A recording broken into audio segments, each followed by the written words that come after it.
أعوذ بالله من الشيطان الرجيم بسم الله الرحمن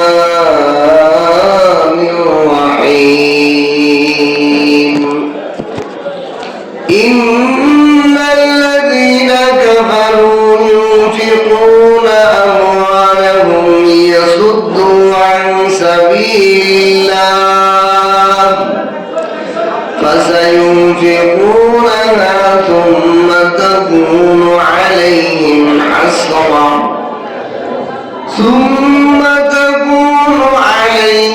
حسرة ثم يغلبون والذين كفروا إلى جهنم يحشرون ليميز الله الخبيث من الطيب ويجعل الخبيث بعضه على بعض فيركمه جميعا فيجعله في جهنم أولئك هم الخاسرون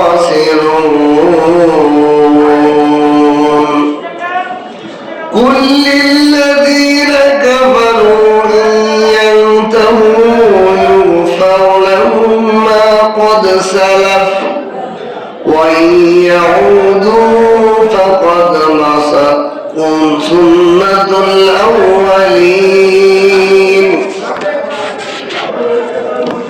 وقاتلوهم حتى لا تكون فتنة ويكون الدين كله لله فإن انتهوا فإن الله بما يعملون بصير وإن تولوا فاعلموا أن الله مولاكم نعم المولى ونعم النصير صدقت يا أرحم الراحمين بارك الله لنا ولكم في القرآن العظيم ونفعنا وإياكم بالآيات والذكر الحكيم سبحانك لا علم لنا إلا ما علمتنا إنك أنت العليم الحكيم ربي زدني علما ربي اشرح لي صدري ويسر لي أمري واحلل عقدة من لساني يفقهوا قولي আল্লাহ তাআলা লাখ কোটি শুকর সুজুদ যে মহান রব্বুল আলামিন দয়া করে মায়া করে এশার নামাজের পরে কোরআনে পাকের তাফসীর করা এবং শোনার নিয়তে আমলের নিয়তে বসার তৌফিক দান করেছেন এইজন্য কালিমাতুশ শুকর আদায় করে আলহামদুলিল্লাহ। আল্লাহ তাআলা কোরআনের মধ্যে যে মজা রেখেছেন এই মজা না আসলে তো কেউ বুঝবো না, দূরে থাকলে কি বোঝা যাইব? মিষ্টি খাইলে কাছে গেলেই তো মজা পাওয়া যায়। আল্লাহ তাআলা দয়া করে মায়া করে আমাদেরকে কোরআনে কারীমের তাফসীর করা এবং শোনা আমলের নিয়তে বসার তৌফিক দান করেছেন। এই জন্য কালিমাতুশ শুকর আদায় করে আলহামদুলিল্লাহ। আজকে সূরা আনফালের 34 নম্বর আয়াত থেকে 40 নম্বর আয়াত, 5খানা আয়াত আমি তেলাওয়াত করেছি। এই আয়াতের মধ্যে আল্লাহ তাআলা যে বিধিবিধান রহস্য বেদ বর্ণনা করেছেন ওইটাকে পরিপূর্ণভাবে বোঝা এবং তার তৌফিক আমাদের সকলকে দান করে বলেন আমিন। প্রথম আয়াতে আল্লাহ তাআলা বলেন ইন্নাল্লাযীনা কাফারু ইউনফিকুনা আমওয়ালাহুম أموالهم ليصدون عن سبيل الله নিশ্চয়ই ওই সমস্ত লোক যারা কুফরি করেছে এই কাফেররা ইউনফিকুনা আমওয়ালাহুম তাদের মালকে খরচ করে লিয়াসুদ্দুন আন সাবিলিল্লাহ আল্লাহর রাস্তা থেকে বাধা দেওয়ার জন্য। কাফের মুশরিকরা ইমানদারদেরকে আল্লাহর রাস্তা থেকে বাধা দান করার জন্য তাদের মাল সম্পদ ব্যয় করে। নাউযুবিল্লাহ। ফাসায়ুনফিকুনাহা এবং তারা এই ব্যয় করতেই থাকে, বরং এটা তো করেই আরো করার জন্য সচেষ্ট থাকে, চেষ্টা করতেই থাকে। সুম্মা তাকুনু আলাইহিম হাসরা অতঃপর তাদের জন্য তাদের ফলাফল হয় তারা হতাশা হয়ে যায়, তারা অনুশোচনা এবং হাসরাতান অনুশোচনা তাদের উপর পতিত হয়। সুম্মা ইউগলাবুন অথবা তারা পরাজয় বরণ করে।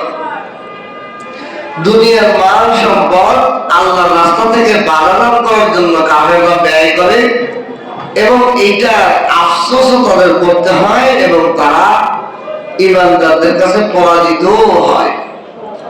والذين كفروا إلى جهنم يحشرون এবং কাফেরদেরকে জাহান্নামের মধ্যে একত্রিত করা হবে।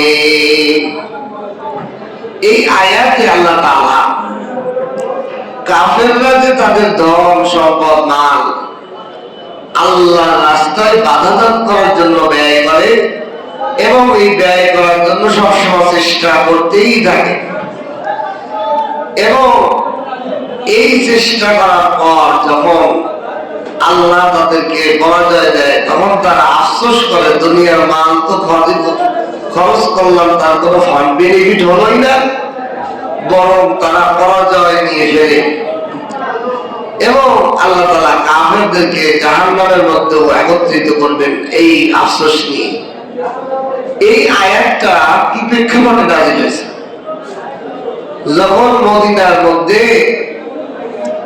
রাসূলুল্লাহ সাল্লাল্লাহু আলাইহি ওয়াসাল্লাম জানতে পারলেন আবু সুফিয়ানের একটা ব্যবসায়ী কাফেলা ব্যবসা করে ভালো সফলভাবে মক্কা ফিরে যাচ্ছে এবং এই মালের বড়াই দিয়ে তারা মুসলমানদেরকে ধ্বংস করার ষড়যন্ত্র করবে, এটা যখন তারা জানতে পারল তখন রাসূলুল্লাহ সাল্লাল্লাহু আলাইহি ওয়াসাল্লাম সাহাবাদেরকে নিয়ে এই কাফেলাকে হামলা করার জন্য যখন গেল, মক্কার কুরাইশরা এই কাফেলাকে বাঁচানোর জন্য তারাও 1000 যুবকদেরকে নিয়ে একটা বাহিনী নিয়ে রাসূলুল্লাহ সাল্লাল্লাহু আলাইহি ওয়াসাল্লামের মোকাবেলা করার জন্য তারা বদরের প্রান্তে আসে এবং আল্লাহ রাসূল সাল্লাল্লাহু আলাইহি সাল্লাম তাদেরকে পরাজিত করলে বদরের প্রান্তরে তারা পরাজয় বরণ করল।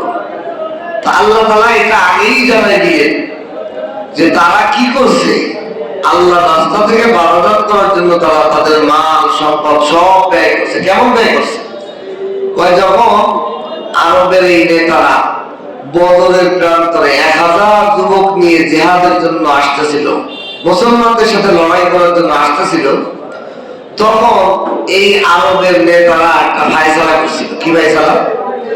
যে আমরা যে 1000 যুবক নিয়ে যাইতেছি যুদ্ধে লড়াই, এই লড়াইয়ে 1000 যুবকদেরকে এক একজন নেতা এক একদিন খাওয়ানোর দায়িত্ব, এক একদিন এক এক নেতা খাওয়াইবে। তাফসীরের কিতাবের মধ্যে লেখে এক একদিন এক এক নেতা এই 1000 যুবকদেরকে খাওয়ানোর জন্য 10টা করে উট জবাই দিয়ে আছে। 10টা করে উট জবাই দিয়ে এদেরকে প্রতিদিন খাওয়াইতে খাওয়াইতে বদরের প্রান্তরে আনা লাগছে। মক্কা থেকে বদরের প্রান্তরে আনার পর আল্লাহ রাসূল সাল্লাল্লাহু আলাইহি সাল্লাম এই 1000 যুবকের মোকাবেলায় তাদেরকে পরাজিত করে নেতাদেরকে অনেকগুলো হত্যা করছে, কাফেরদেরকে হত্যা করছে, ওরা বাইরে পলাইছে। পলাই যাওয়ার পর এই বদরের প্রান্তরের মায়ের খেয়া আফসোস নেতারা আফসোস করতেছে, হায় ইসলামের পথে বাধা দেওয়ার জন্য আমাদের মান সম্পদ সবাই করলাম, একজন নেতা প্রতিদিন 10টা করে উঠ খাওয়াইলাম, তোদের কি হইল? আফসোস, মানের তো কোনো বেনিফিট হইল না, বরং পরাজয় নিয়ে আসলাম।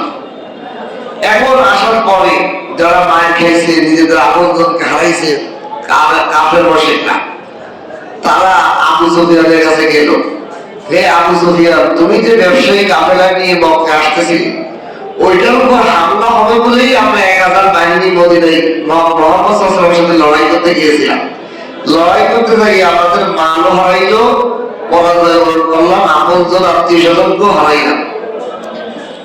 এখন মুসলমানদেরকে আবার পরাজয় দেওয়ার জন্য তোমার এই ব্যবসায়ী কাফেলাটা আমাদের জন্য উৎসর্গ করো। এই ব্যবসায়ী সাবানা সমস্ত মাল আবার মুসলমানদেরকে মিটাই দেওয়ার জন্য এটা ইনভেস্ট করো। এই টাকা তোমরা ধরে নিও না, আমাদের সৈন্যদের মধ্যে আবার বন্টন করে দাও, এই অর্থ দিয়ে আমরা আবার নতুন করে মদিনায় হামলা করব। আল্লাহ তাআলা এই কথাই জানাই দিচ্ছেন, ইন্নাল্লাযীনা কাফারু ইউনফিকুনা আমওয়ালাহুম, নিশ্চয়ই কাফেররা তাদের মাল সম্পদ ব্যয় করে, লিয়াসুদ্দুনা আন সাবিলিল্লাহ, আল্লাহর রাস্তায় বাধা প্রদান করার জন্য, ঈমানের পথে বাধা দান করার জন্য তাদের ধন সম্পদ সব ব্যয় করে। ফাসায়ুনফিকুনাহা, এবং ব্যয় করার জন্য চেষ্টা তদবির করে, সুম্মা তাকুনু আলাইহিম হাসরা, কিন্তু আল্লাহ তাআলা তাদের জন্য আফসোস আর অনুশোচনায় দিয়ে রাখছে। মাল খরচ করে কোনো বেনিফিট হয় না, যা খরচ করে সব গর্তে যায়। সুম্মা ইউগলাবুন, অতঃপর মুসলমান তারা পরাজয় বরণ করে, কাফেররা পরাজয় বরণ করে, মুসলমানদের কাছে জিততে পারে না, বরং ঠকে যায়। তাই কাফেররা যত টাকাই ইনভেস্ট করুক, তাদের অনুশোচনা এবং তাদের পরাজয় আল্লাহ তাআলা লিখে রাখছে। এবং আল্লাহ বলেন, ওয়াল্লাযীনা কাফারু ইলা জাহান্নামা ইউহশারুন, জাহান্নামের মধ্যে এই সব কাফেরদেরকে আবার একত্রিত করা হবে, তারা আফসোসও করবে, অনুশোচনাও করবে। এই আয়াত থেকে আমাদের জন্য কি শিক্ষণীয়?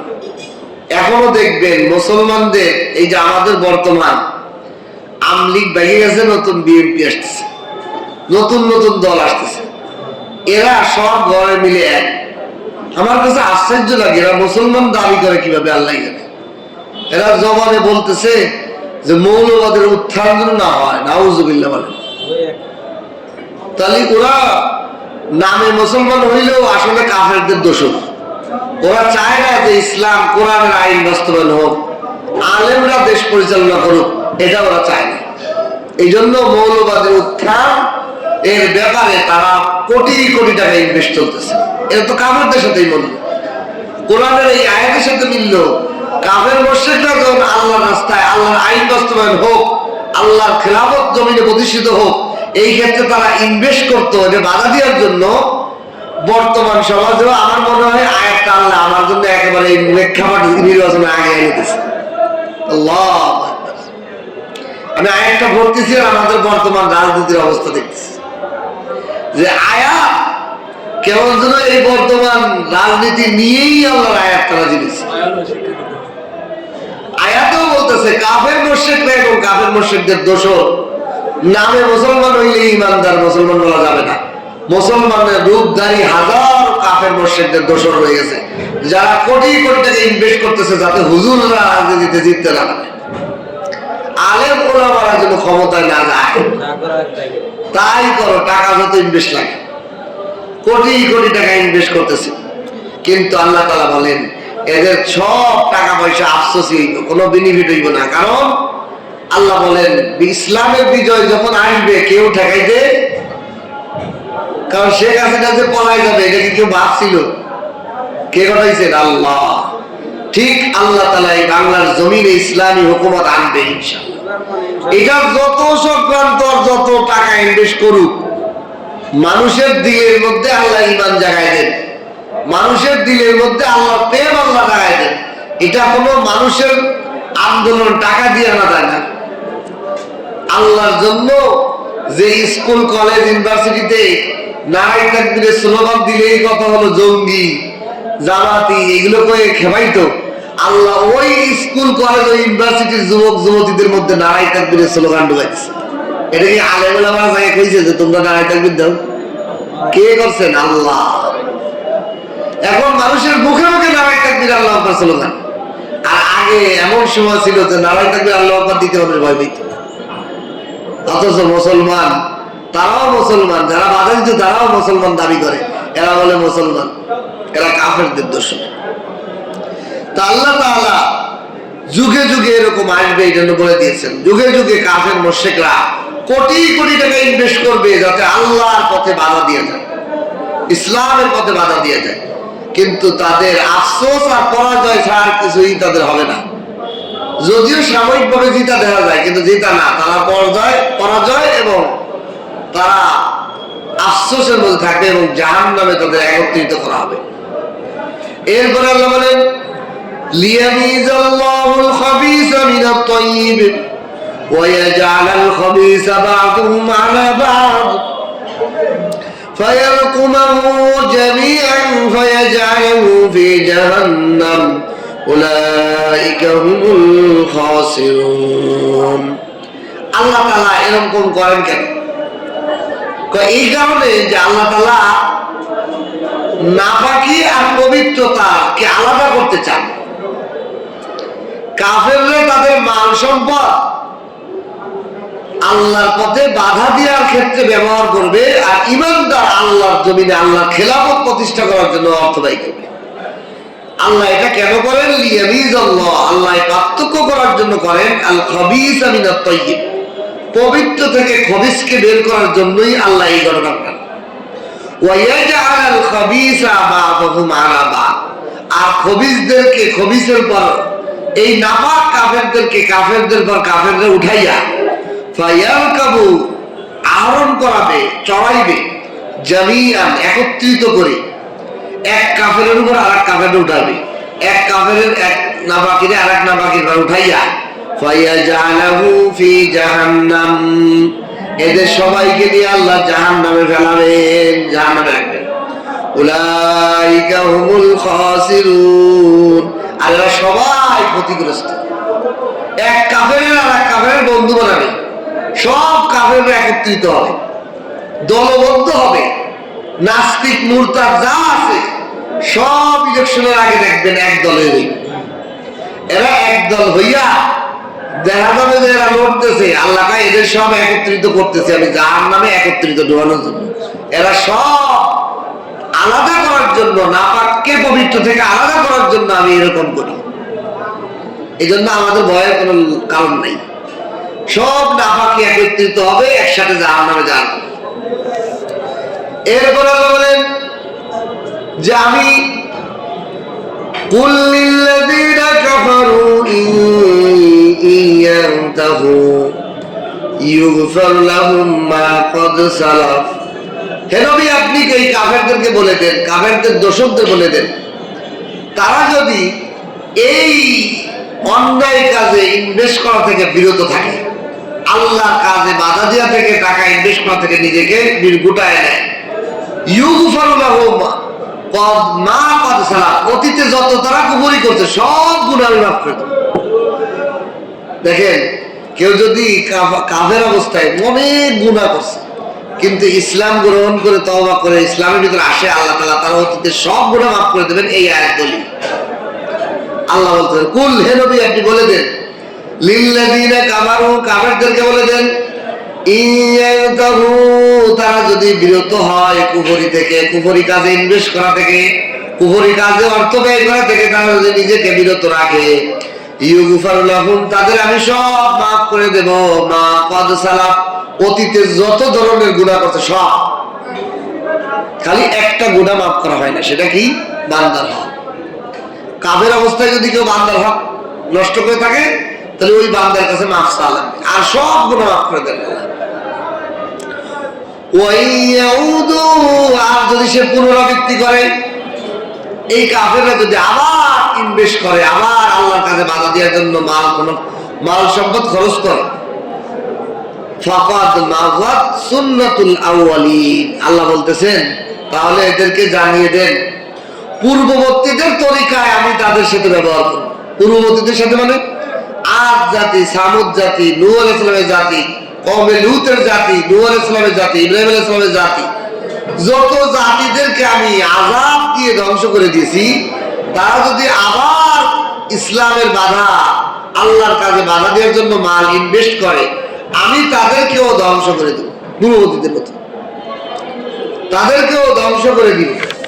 সুতরাং এই আয়াত থেকে আমাদের জন্য শিক্ষা হলো যে কেউ যদি ভুল কাজে ইনভেস্ট করে, তাহলে টাকা, মাল, সম্পদ আমাদের কি কাজে ব্যবহার করতে হবে? আল্লাহর দ্বীন প্রতিষ্ঠা করার জন্য আমাদের অর্থ ব্যয় করতে হবে।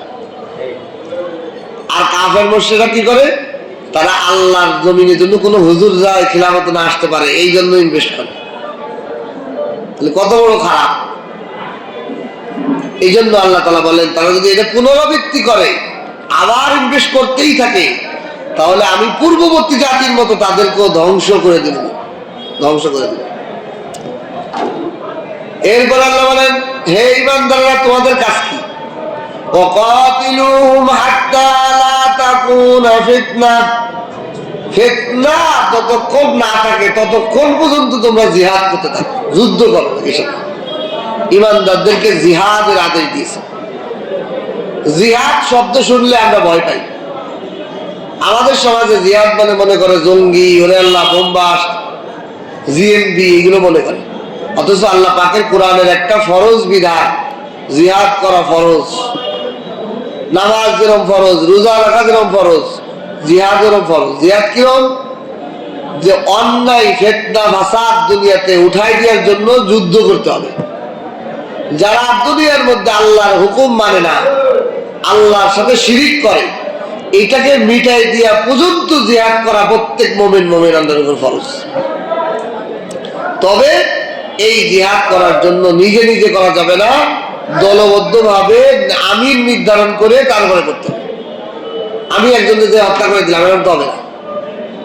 এটার উসুল শর্ত আছে, ওই শর্ত অনুযায়ী আল্লাহ বলেন, ওয়াকাতিলুহুম, তোমরা জিহাদ করতে থাকো, যুদ্ধ করতে থাকো, চেষ্টা করতে থাকো, হাত্তা লা তাকুনা ফিতনা, যতক্ষণ পর্যন্ত ফিতনা না থাকে, ফিতনা না থাকা পর্যন্ত জিহাদ করতে থাকো। অর্থাৎ ফিতনা মিটাই দেওয়া পর্যন্ত আমাদের জিহাদ করা ফরজ। ওয়ায়াকুনুদ-দীনু কুল্লুহু লিল্লাহ, আল্লাহর ধর্ম প্রতিষ্ঠাতা হওয়া পর্যন্ত, আল্লাহর জমিনে আল্লাহর আইন বাস্তবায়ন হওয়ার আগ পর্যন্ত জিহাদ করো। ফাইন ইনতাহাউ, যদি তোমরা জিহাদ থেকে বিমুখ হও, ফাইন্নাল্লাহা বিমা ইয়ামালুনা বাসীর, তাহলে আল্লাহ তাআলা তোমরা কি করতেছো সব দেখতেছে। আল্লাহর জমিনে তুমি আল্লাহর আইন বাস্তবায়ন করার জন্য তুমি চেষ্টা করতেছো না? তোমার হাত আছে, হাত দিয়ে বলো। তোমার মুখ আছে, মুখ দিয়ে বলো। আমার আপনার জবানে দিয়ে যেমন এখন একটা জিহাদ করতে পারি নাকি?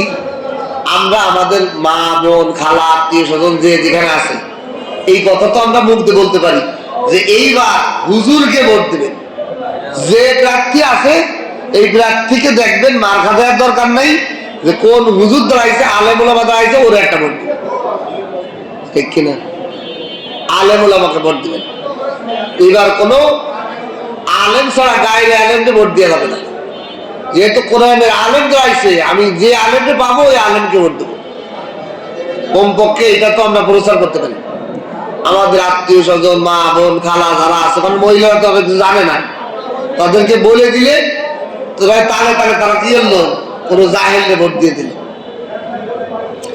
এই চেষ্টা আমাদের করতে হবে আমাদের জন্য। আমাদের আল্লাহ তাআলা এই জন্য বলতেছে, আমি তোমাদের আমল দেখতেছি, তোমরা কি চেষ্টা করতেছো, তোমরা দিন কায়েম করার জন্য কতটুকু চেষ্টা করছো। তোমার জবান দিয়ে কয়জনকে দাওয়াত দিছো, কয়জনকে বুঝাইছো। ভাই, এত তন্ত্রমন্ত্র দেখলাম, এত রাজনৈতিক বড় বড় দল দেখলাম, সব দেশের টাকা মাইরে দিয়ে খায়। এইবার একটু হুজুরকে একটু ক্ষমতায় নিয়ে দেখি, হুজুরকে একটা ভোট দিয়ে দেখি, হুজুরকে একটু সাপোর্ট দিয়ে দেখি, তাদেরকে একবার ক্ষমতায় নিয়ে দেখি তারা কি করে। তারাও যদি বাইরে খায়, তাহলে আর হ্যাঁ, আবার তাদেরকে আন্দোলন করে নামাজ পড়ার অসুবিধা নেই। কিন্তু এইবারে তো তাদেরকে সুযোগ দেওয়া দরকার। আল্লাহ তাআলা ফাইন্নাল্লাহা বিমা ইয়ামালুনা বাসীর, আল্লাহ তাআলা আমরা যা করি সব দেখতেছে। ওয়াইন তাওয়াল্লাউ, আর যদি আমরা পুনরাবৃত্তি করতেই থাকি,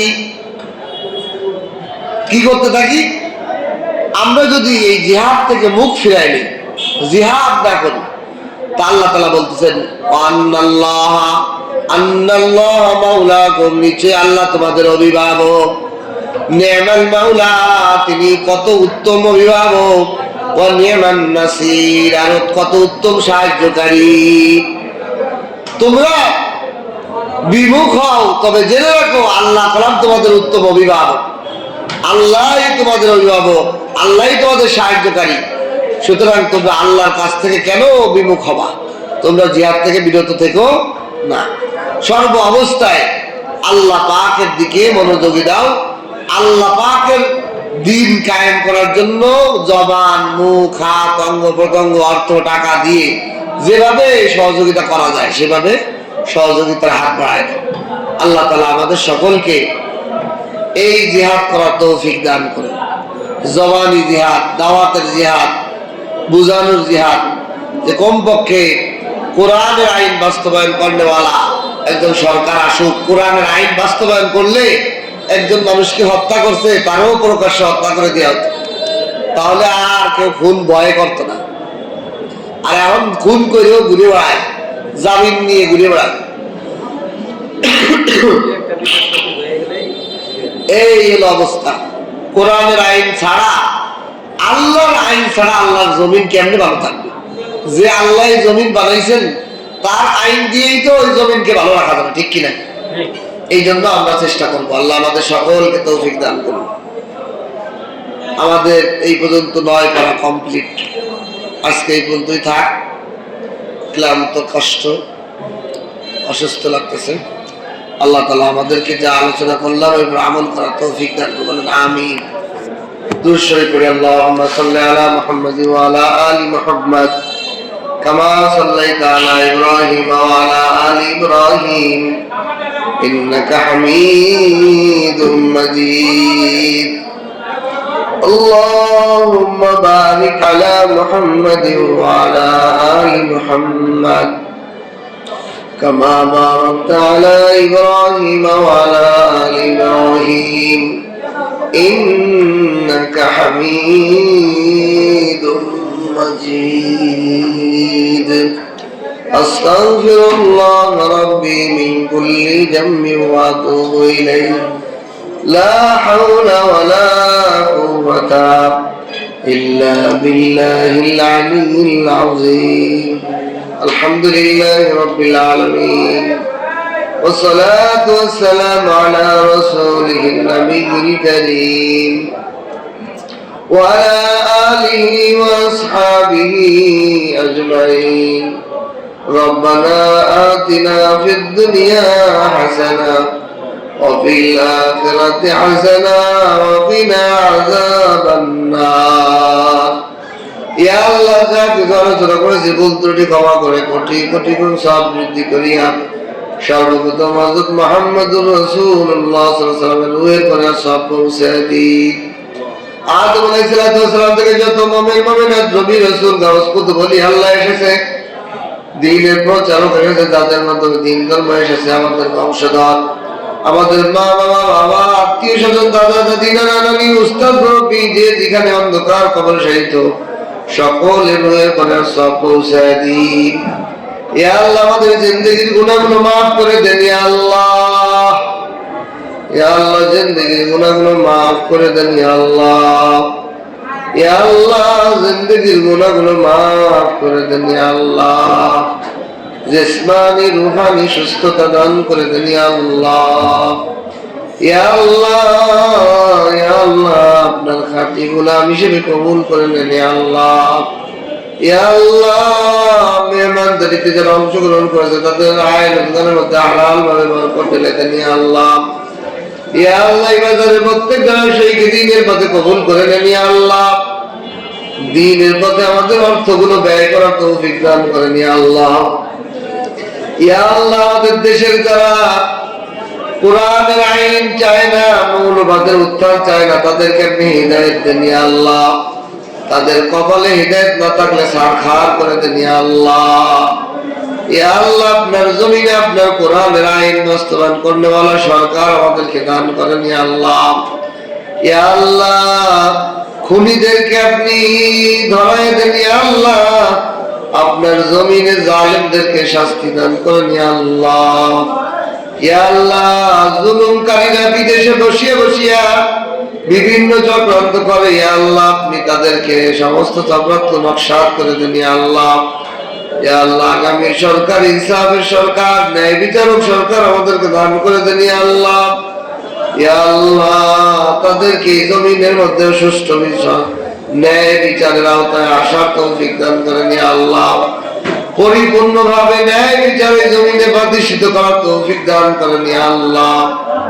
সুবহান রাব্বিকা রাব্বিল ইজ্জাতি আম্মা ইয়াসিফুন ওয়া সালামুন আলাল মুরসালিন ওয়ালহামদুলিল্লাহি রাব্বিল আলামিন।